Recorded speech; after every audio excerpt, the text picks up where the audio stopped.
बाजार में वो चीजें कभी नहीं मिलती जो चीजें आप घर पर तैयार खाने पीने की आप कर सकते। घर की चीज में तो स्वाद ही अलग है। कहते हैं कि मैया के हाथ की बनाई गई रसोई दाल रोटी नहीं होती, वो साक्षात अमृत की तरह होता है। हमने कल एक वीडियो डाली है भाई दूज को लेके, उसमें लिखा है कि भैया दूज के दिन जो बहन अपने हाथों से भोजन बना करके अपने भाई को खिलाएगी, उससे भाई की 3 चीजें बढ़ेंगी, एक आयु, एक बल और एक संपत्ति। भाई आवे तो सास का सहारा नहीं लेना कि सास मां बनावे। भाई दूज के दिन भैया को बहन के हाथ की रसोई मिले। ये यमराज और माता यमुना के संवाद में ये बात कही गई। जो भाई दूज के दिन बहन के आंगन में बैठ के भोजन करेगा, यमराज कभी उसके घर में प्रवेश नहीं करेगा, और बहन के हाथ का भोजन पाएगा, उसकी संपत्ति, उम्र और उसका बल, तीनों चीजें उसकी बढ़ेंगी। वीडियो कुछ दिन जरूर सुनिएगा। अभी तो मैंने संक्षेप में बात बताई है। जैसे भाई के लिए उस बहन के हाथ का भोजन अमृत बन जाता है, आयुष बढ़ता है, बल बढ़े, संपदा बढ़े, और उसी प्रकार से माँ के हाथ की जो रसोई है वो बुद्धि को बढ़ा देती है, विवेक को बढ़ा देती है। इसलिए अपने हाथों से दादा दादी बनाए, माँ बनाए, अपने हाथ से बना करके खिलाई। दिवाली आ रही है, सब चीजें बाजार के भरोसे ही नहीं रहना। कुछ मिठाइयां अपने घर बनाना, कुछ चीजें अपने घर बनाना। बहुत ऐसी चीजें हैं जो बिना दूध के बन जाती हैं। जलेबी बन जाती है, बड़ी अच्छी बन जाती है, बाजार की तो धूल खा खा के आएगी। घर में और भी ऐसी तमाम चीजें। एक खीर बनती है, बड़ी तगड़ी खीर बनती है, सेमरी की खीर, आटे की सेवई बनाई जाती है, उसकी खीर बनाई जाती है। दिवाली पर तो और भी बहुत चीजें बनती है। इस उत्सव को बड़े आनंद के साथ मनाइए। आइए कथा में मैं लेके आ रहा हूं। मैया कन्हैया के लिए दही भिगो रही थी। बच्चों को मक्खन खिलाया करो। मक्खन में मिश्री डालकर खिलाने से बुद्धि तो बढ़ती है, हाइट भी बढ़ती है। मक्खन में थोड़ी मिश्री डाल ले, बल बढ़ता है, कद बढ़ता है, कद लंबाई बढ़ती है। स्वास्थ्य के लिए मक्खन बहुत फायदेमंद है। बिना तपा हुआ लौनी हमारे यहाँ जिसे कहते हैं, ये स्वास्थ्य के लिए बहुत वरदान है। भगवान श्री कृष्ण इसलिए तो खाते थे। 125 साल में भी कन्हैया युवा बने रहे, क्योंकि सद लौनी उन्होंने खाई। बहुतों के तो बच्चों ने जन्म से लेकर अभी तक न देखी होगी लौनी। और ऐसा नहीं है कि उपलब्ध नहीं हो सकती, सब उपलब्ध हो जाए, लेकिन 100 आलसी गए, एक तो पैदा हुआ है, करें तो करें क्या? मोबाइल देखने से फुर्सत हो तो चीजें तो बहुत बन सकती हैं घर में। बच्चों को ये चीजें दीजिए। ये चाय मांगे तो भी ना दो। तली हुई चीजें, चाउमीन, माउमीन, पता नहीं क्या क्या ये चला है सब चीन का माल टिकाऊ नहीं है। तो चीन के माल को खा करके जो जीवन बड़ा करोगे, वो शरीर कैसे टिकाऊ होगा?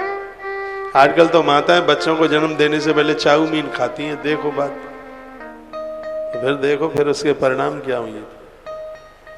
मैं कोई टंच नहीं कस रहा हूं। मेरे केंद्र में भागवत जी की कथा है। मैया कन्हैया को लौनी निकालती है। दासियां तो बहुत थी, लेकिन कन्हैया का काम वो अपने हाथों से करती है। नंद बाबा पहुंचे और कहते हैं, मेहर सुन रहे हो? नंद बाबा कभी यशोदा का नाम नहीं लेते। पत्नी का नाम नहीं लेना चाहिए, पति का नाम भी नहीं लेना चाहिए, तो पत्नी का भी नाम नहीं, कुछ और नाम रख लो। आजकल तो लोग खैर बड़े उसके ऊपर अलंकार लगा लगा करके नाम लेते हैं। कुछ जनों के आगे तो घरवाली का नाम ही नहीं लिया जाता। माता पिता के सामने घरवाली का नाम नहीं लिया जाता। पत्नी के भाई के सामने पत्नी का नाम नहीं लिया जाता, और सास ससुर के सामने भी अपनी घरवाली का नाम नहीं लिया जाता। ये मर्यादा है।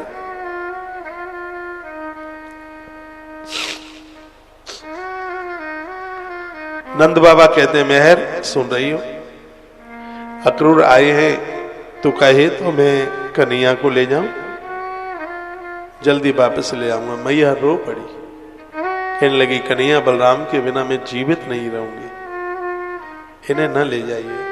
कहीं राजा लोगन ते नहीं मिलेगा तो राजनीति के बारे में सीखेगा कैसे।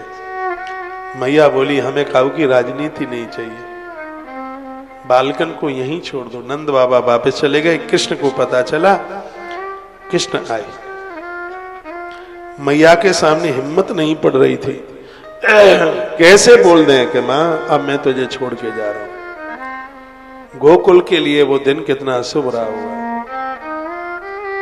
कितना सन्नाटा छा गया हुआ।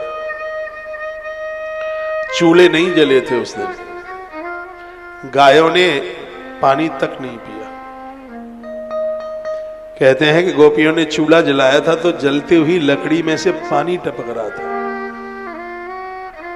जिस दिन कन्हैया गोकुल छोड़ करके जा रहे थे, कृष्ण मैया के पास आए। थोड़ा देर में बजाना शिवरंजन। मैया दही बिलोई रही थी, तब तक कृष्ण आए। कन्हैया मैया की गले से लिपट गए। ये मैया शब्द गोविंद ने दिया, कृष्ण ने दिया। कन्हैया से पहले मैया शब्द किसी ने नहीं बोला, मां बोला होगा, अम्मा बोला। मैया शब्द कृष्ण ने दिया। कृष्ण बोले मेरी मैया,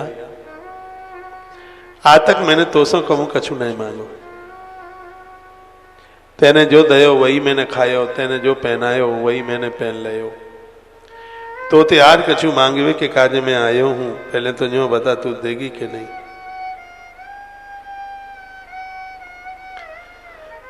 मैया बोली लला प्राणु मांगेगा तो मैं नाई नाई करेंगी, बोल का चाहिए। तब कृष्ण कहते हैं मैया काका क्रूर आए मथुरा से, तेरी अनुमति हो तो 3 दिन के काज मथुरा चलो जाऊं, जल्दी वापस आ जाऊंगा। इतना कहा मां रो पड़ी। मैया ने कहा कन्हैया धोखो है गो मोसों भूल है गई। मैं तो अभी तक यूं ही समझ रही थी कि तू मेरो बेटो है, आज मोको पतो चल गए वह तू बेटा मेरो नहीं बसदेव और देवकी को बेटा है तू। सब लोगों ने जो बात मोते कही थी मैंने विश्वास ही नहीं कर। लाला माखन के कार्य एक दिन मैंने रूखल से बांध के तेरी पिटाई करी। कहा जा बात है तू अपनी मैया देवकी से जाके कहेगो। लाला हम तो बहुत भोले भाले लोग हैं, बहुत सीधे लोग हैं, मन में चल रही है कपट। यही सोचते रहे कि आज हमसे बढ़कर के भाग्यशाली कौन है, जिनके पास कन्हैया जैसा बेटा, जिससे मिलने के लिए देवर्षि नारद भी घर पर आते। लाला मैंने तो कोलू खुल से बांधो, जे बात तो बुरी लग गई, बस अपनी जब बूढ़ी मैया छोड़ के तुम मथुरा को जा रहे हो। लाला तेरे बिना हम आपको में कृष्ण रो। कन्हैया मां के कंठ से लिपट गए, बोले मैया इस आंगन में मेरो नाम कृष्ण रखो गए हुए, मधुसूदन दामोदर जाई आंगन में रखे गए हैं। मैया मैं नंद बाबा की सौगंध आज तक कभी मैंने नहीं खाई। मैं नंद बाबा की सौगंध खा करके कहता हूं, मैं चाहे जिसको भूल जाऊं पर मैं अपने नंद बाबा और अपनी मैया यशोदा को मैं कभी नहीं भूल पाऊंगा। मां जन्म देने वाली मां से पालने वाली मां का अधिकार 10 गुना ज्यादा होता है। तूने मुझे पाला है, लोग मुझे नंद नंदन कहेंगे, लोग मुझे यशोदा नंदन कहेंगे। मां आज मैं जाए वो जरूरी है, मुझे तेरी अनुमति चाहिए। मैया फूट फूट के रोने लगी। कन्हैया को अंक में भर लिया, कहने लगी बेटा अनजान में बहुत गलती हुई है, एक अधिकार समझो कि मेरो बेटा है, बादना मोको भारी कष्ट भयो, तादना पेड़ टूट के तेरे ऊपर गिरो। गोपी ने मुझे बताई, मैं दौड़ के पहुंची, तो थर थर कांप रहो तो और बोल रहो तो मैं आज पूरे ब्रजवासन में सब घर में बोल देंगे कि मैं मैया को बेटा नहीं, मैं बाबा को बेटा हूं। मैया बहुत मुझे मारे, बेटा रात रात भर तक मैं सोई नहीं। यदि तैने मोए अपनी मां को दर्जा दयो है तो उलूखल से बांधवे बाई बात, बहन देवकी सो जाय के मत कहियो तो को मेरी सौगंध है। कृष्ण बहुत रोए, रोती रोती मैया धीर होकर के नीचे गिर पड़ी। रोने की आवाज अक्रूर जी ने सुनी, अंदर आए। कृष्ण कहते हैं, काका हमें ले जाना चाहते हो तो रथ तैयार करो, हमारी मां होश में आ गई तो हमें जाने नहीं देगी। कृष्ण रथ में बैठे पीछे मुड़ के नहीं देखा। भगवान सुखदेव कहते हैं, जो पीछे घर की तरफ मुड़ के देखते हैं वो राष्ट्र और समाज का काम कभी कर ही नहीं सकते। राष्ट्र का काम वही कर पाएगा जो अपने घर की तरफ मुड़ के नहीं देखेगा। इस राष्ट्र के कार्य के लिए, मानवता के कार्य के लिए धरती पर बहुत इंसानों ने अपना सब कुछ त्याग दिया, अपने लिए वह जीवन ही नहीं जिए। इनमें से कुछ नाम मैं आपको बोले देता हूं, जिन्होंने इस देश के लिए, चाहे वो संत हैं, चाहे वो राजनेता लोग हैं, या और वो समाज सेवी हैं। पूज्य श्री डोंगरे जी महाराज, पूज्य स्वामी विवेकानंद जी महाराज, धर्म सम्राट करपात्री जी महाराज, पूज्य अखंडानंद जी महाराज, प्रभु दत्त ब्रह्मचारी, पूज्य बामदेव जी महाराज, बाबा रामचंद्र दास जो राम जन्मभूमि के लिए लड़ते रहे, वो महापुरुष, बाबा वैद्यनाथ योगी जी के गुरु जी,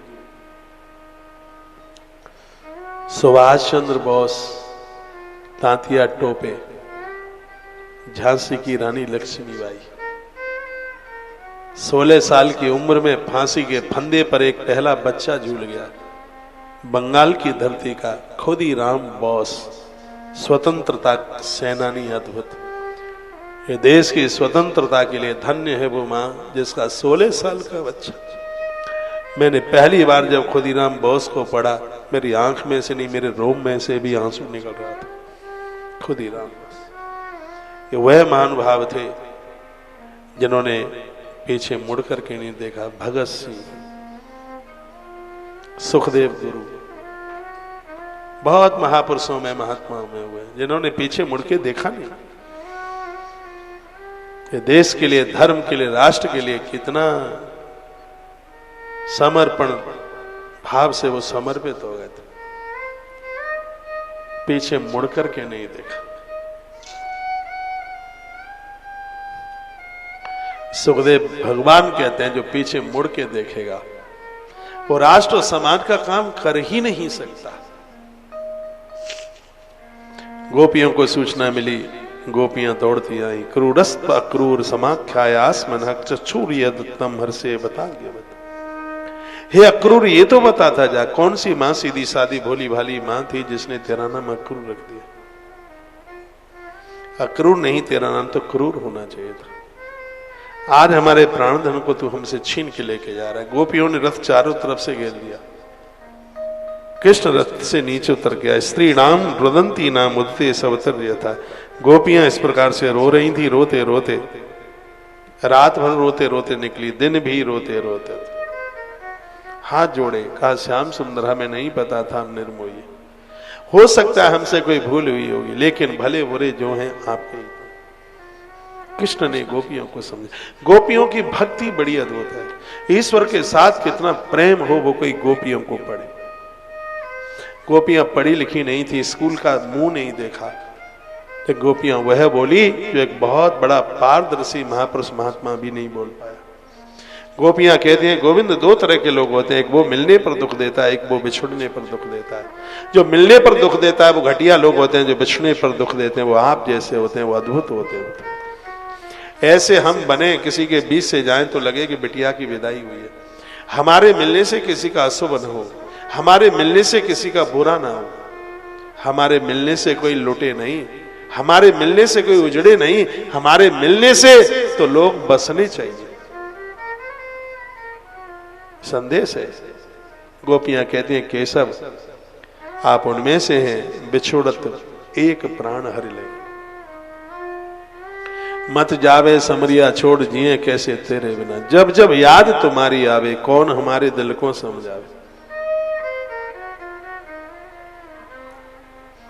मत जावे समरिया छोड़ जिए कैसे तेरे बिना। एक एक गोपी को भगवान ने खड़ा किया, आश्वासन दिया, गोपियां रोती रह गईं। भगवान आगे निकल गए यमुना के मध्य से, तो भगवान ने अपना दिव्य रूप अक्रूर जी को दिखाया। अक्रूर समझ गए ईश्वर है, स्तुति की न तो इसमें हम तो अखिल ही तो तुम, आप प्रकृति आदि समस्त कारणों के भी आप परम कारण हैं, हमारा प्रणाम।